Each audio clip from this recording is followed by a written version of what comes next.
ito na yung una. Ngayon yung second naman. Dalawang sticky notes ulit. Yun. Tapos tatlong sticker.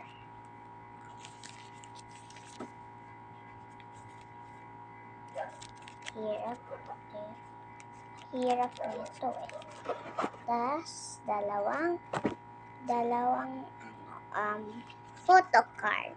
Isa may melody, tapos may Hello Kitty, may cinnamon roll.